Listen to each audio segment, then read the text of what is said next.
Back to my YouTube channel. दोस्तों बात करेंगे हम बीपीएससी टीआरई 3.0 नई शिक्षक भर्ती को लेकर के। यहाँ पे हम लोग बात करेंगे आपके जो आपका री एग्जाम होने वाला है 10 और 11 जून को, उससे रिलेटेड यहाँ पे बात करेंगे।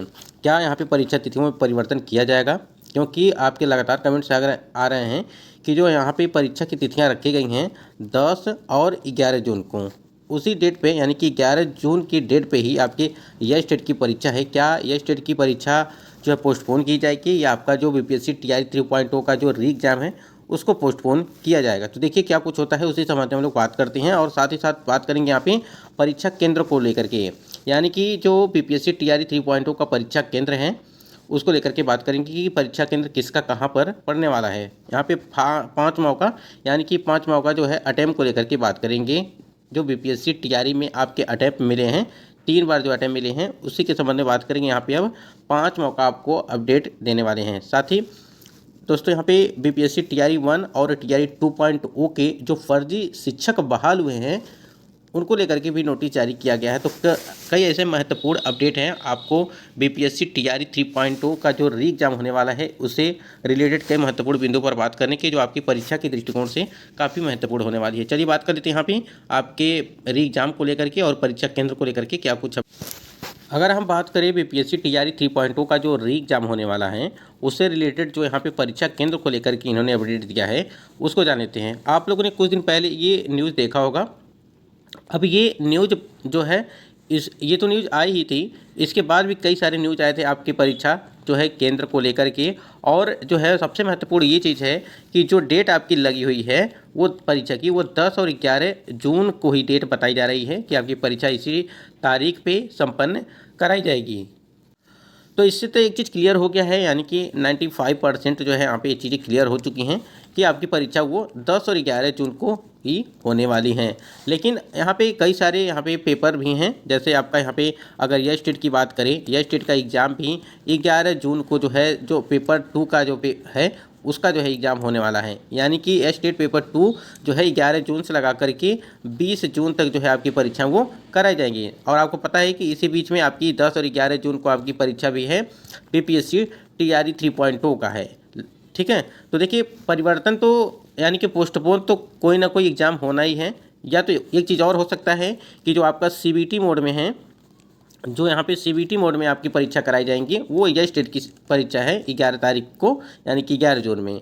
तो ऐसा भी है कि ये परीक्षा जो है ये भी परीक्षा करा ली जाए उसी दिन, और जो बीपीएससी टीआरई 3.0 का जो री एग्ज़ाम है जो 11 जून को पड़ा हुआ है वो भी आपकी परीक्षा करा ली जाएगी। तो दोनों परीक्षाएं एक साथ हो भी सकती हैं, और जो है परिवर्तन करना चाहे विभाग तो हो सकता है कि उसमें कुछ परिवर्तन कर भी सकता है।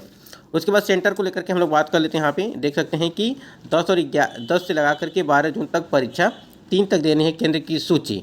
ठीक है, ये अपडेट आपको पहले ही दिया था हमने।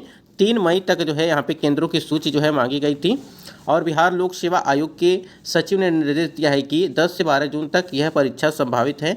परीक्षा को लेकर के जिला अंतर्गत ऐसे परीक्षा केंद्रों के चयन का निर्देश दिया गया है, जिसमें 4 दीवारी प्रकाश लाइट यानी कि सारी जो है सुविधाएं होंगी वहाँ पे, चाहे आपका शौचालय से संबंधित हो, चाहे बेंच डेस्क से संबंधित हो या पानी से संबंधित हो, ये सारी व्यवस्थाएं होंगी जो जहाँ पर आपके परीक्षा केंद्र बनाए जाएंगे। यानी कि सबसे ज़रूरी होता है लाइट का। ठीक है, क्योंकि बहुत सारे कैंडिडेट का जब परीक्षा हो जाता है तो इस प्रकार से मैसेज आता है कि वहाँ पर लाइट की व्यवस्था नहीं थी और हम लोग जो है अंधेरे में बैठ करके जो है पेपर दिए हैं। तो इस प्रकार से काफ़ी ज़्यादा मतलब देखने को मिलता है इस प्रकार से। तो वही चीज़ें व्यवस्था की जा रही हैं, वो सारी सुविधाएं होंगी, संस्थानों का चयन। अगर देखिए इस प्रकार से अगर आपको लगता है कि यहाँ पे ये सारी चीज़ें नहीं मिल रही हैं, और सबसे ज़रूरी होता है कि लाइट का, अगर आप परीक्षा दे रहे हैं तो लाइट अगर नहीं है तो इस चीज़ को यानी कि पेपर आपको अच्छे तरीके से दिखना चाहिए, यानी कि OMR भरने में कोई दिक्कत न होने पाई। अगर वैसी कोई दिक्कत है तो आप ज़रूर शिकायत कर सकते हैं। यहाँ देखिए इन जिलों में इस तरह परीक्षार्थी होंगे शामिल। दरभंगा में 15,000 परीक्षार्थी हैं, उसके बाद पूर्वी चंपारण में 15,000, फिर गया में 10,000 रहेंगे, फिर समस्तीपुर में 10,000 और सीतामढ़ी में 7,000, वैशाली में 7,000, पश्चिमी चंपारण में 9,000 और परीक्षार्थी शामिल होंगे। तो 9,000, 10,000, 11,000 इस प्रकार से अलग अलग जिलों में आपके परीक्षार्थी जो है कितनी संख्या में शामिल होने वाले परीक्षा में उसका डाटा इन्होंने दिया था। अब यहाँ पे देखिए एक चीज़ और देखिए, आधार में मुजफ्फरपुर समेत सभी जिलों से परीक्षा केंद्र की सूची मांगी गई है और पटना में 25,000 रहेंगे। आरा में अगर बात करें तो 18,000 की संख्या रहेगी, मुजफ्फरपुर में 16,000 की संख्या रहेगी और सूबे में 3.5 लाख परीक्षार्थी यह परीक्षा देंगे। और शिक्षा विभाग ने यह अनुसूचित जाति जनजाति कल्याण विभाग के अंतर्गत विद्यालय अध्यापक नियुक्ति प्रतियोगिता पुनर्परीक्षा का आयोजन किया जा रहा है और इसको लेकर के आवासन उपलब्ध कराने की भी आदेश दे दिया गया है। जैसे कि आपको पता है कि नोटिस भी आए थे आवासन उपलब्ध कराने के संबंध में, और वर्ग 1 से लगा करके 5, 6 से 8, 9 से 10 ईयर परीक्षार्थी के लिए परीक्षा केंद्र बनाया जाना है। तो इसको इन्होंने काफ़ी अच्छे तरीके से यहाँ पे बताया था कि कहाँ पर कितने कितने परीक्षार्थी जो है शामिल होंगे। अब एक चीज़ और यहाँ पे आता है, डाउट्स ये होता है कि क्या जिन्होंने परीक्षा दिया था, यानी देखिए जिनका परीक्षा छूट गया था या किसी कारणवश परीक्षा नहीं दिए थे, तो क्या वो दोबारा परीक्षा में सम्मिलित हो पाएंगे?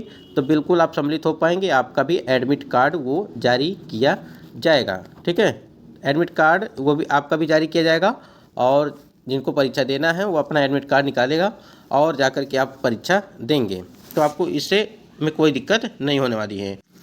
यहाँ पे जो 5 अवसर की अगर बात करें, जैसे कि आपको ज्ञात है कि जब नोटिफिकेशन निकला था आपका बीपीएससी टीआरई 3.0 का, तो उसमें एक चीज़ मेंशन किया गया था कि आपको 3 अवसर जो है टीआरई में आपको मिलने वाले हैं। चाहे आपकी जब टीआरई 1 की भर्ती कराई गई थी उसके नोटिफिकेशन में, चाहे टीआरई 2.0 में, चाहे टीआरई 3.0 में, सभी में जो है 3-3 बार मौका जो है उसमें लिखा गया था, मेंशन किया गया था। और लेकिन यहाँ पे एक जो है लेटर जो है अब देखने को मिला है, उसमें ये चीज़ें मेंशन की गई हैं कि आपको अब 5 मौके दिए जाएंगे। लेटर को दिखाते हैं। सबसे पहले आप देख सकते हैं कि सामान्य प्रशासन विभाग प्रेस नोटिस आया था और यहाँ पे डेट भी यहाँ पे मेंशन किया गया है, लेकिन डेट सही से पता नहीं चल रहा है। लेकिन यहाँ पे देखिए सिग्नेचर भी किया गया है और इसमें बताया गया है कि सामान्य प्रशासन विभाग के संकल्प ज्ञापक संख्या इतना। देखिए सबसे जरूरी यहाँ पे है कि बिहार सरकार के सरकारी सेवकों को सेवा में आने के उपरांत उनकी पूरी सेवा अवधि में, ठीक है, आयोग बिहार लोक सेवा आयोग, बिहार तकनीकी सेवा आयोग, बिहार कर्मचारी चयन आयोग आदि द्वारा आयोजित प्रतियोगिता परीक्षाओं में सम्मिलित होने के लिए अलग अलग अधिकतम कुल 5 अवसर ही अनुमान्य होंगे। अब यहाँ पे क्या क्या चीज़ें हैं उसको देख लीजिए, यहाँ से समझिए। देखिए यहाँ पे अवधि में प्रत्येक आयोग, जैसे आपका बिहार लोक सेवा आयोग है तो बीपीएससी की तरफ से बिहार लोक सेवा आयोग ये परीक्षा कराती हैं। तो देखिए यहाँ पर देखिए वही चीज़ है। फिर यहाँ के बिहार तकनीकी सेवा आयोग है, फिर बिहार कर्मचारी चयन आयोग है। यहाँ पे कई मतलब 3 हैं द्वारा आयोजित जितने भी आपकी परीक्षाएं होंगी उसमें आपको 5 अवसर, देखिए यहाँ पे लिखा भी है कि 5 अवसर ही अनुमान्य होंगे। अब देखिए नीचे क्या दिया गया है कि उपर्युक्त निर्धारित 5 अवसरों की गणना संकल्प निर्गत होने की तिथि के बाद से प्रारंभ होगी और पूर्व में उपभोग कर दिए गए अवसरों की यथार्थ उपेक्षा की जाएगी। देखिए ग नंबर में क्या है कि बिहार सरकार के सरकारी सेवकों को प्रतियोगिता परीक्षाओं में भाग लेने के लिए नियमित नियुक्ति हेतु निर्धारित अधिकतम आयु सीमा में 5 वर्ष की छूट पूर्ववत अनुमान होगी, परंतु उक्त आयु सीमा की छूट की अवधि प्रतियोगिता परीक्षा में शामिल होने की अनुमति तभी दी जा सकेगी जब उनके द्वारा तब तक अधिकतम 5 अवसरों का उपयोग नहीं किया जाए।